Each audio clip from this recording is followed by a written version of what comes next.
Последние новости из Туркменистана. Читайте нас в Телеграме и не забудьте подписаться. Нравится то, что мы делаем? Поддержите нашу работу. Имущество строительного треста «Марынефтегазстрой» в поселке Шатлык Марийского вилаята открыто разворовывается.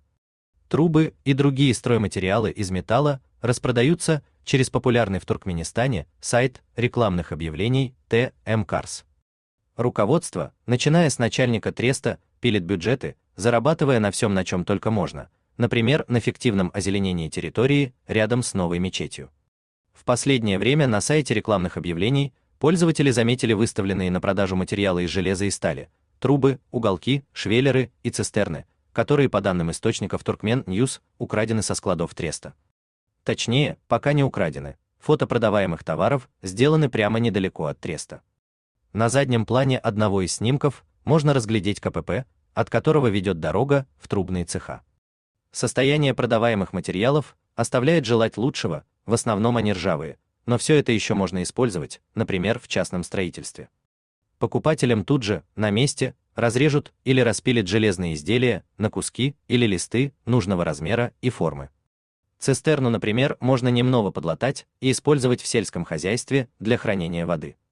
Источники подчеркивают, это именно хищение и незаконная распродажа. Никаких списаний имущества в тресте не бывает. Деньги от продажи металлических изделий не идут в бюджет организации, а делятся между начальниками цехов и руководителем всего треста Джума Атаевичем. Его фамилию выяснить пока не удалось. И это не единственный способ подработки.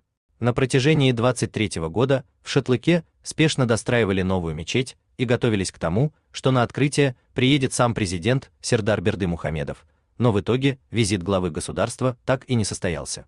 Так вот, готовясь встречать президента, трест «Марынефтегазстрой» высадил в пустыне возле новой мечети множество деревьев. Саженцы привезли на 3 фурах. Источник, знакомый с ситуацией, сообщил, что руководство треста искусственно раздуло стоимость каждого деревца, а разница между стоимостью по документам и фактической ценой ушла в карман. Когда стало ясно, что президент в Шатлык не приедет, про озеленение забыли, за саженцами никто не ухаживал. И вот неделю назад трест прислал трактор, который сравнял неудавшуюся рощу с землей. Местные жители злятся, столько денег ушло в никуда. Работники треста забрали и шланги, которые были установлены для капельного орошения. Джума Атаевич, по данным источников, имеет несколько квартир в Мары, но живет в Шатлыке. Источники отмечают, что сейчас в поселке пошла мода на внедорожники. Каждый уважающий себя башлык покупает себе пикап или внедорожник.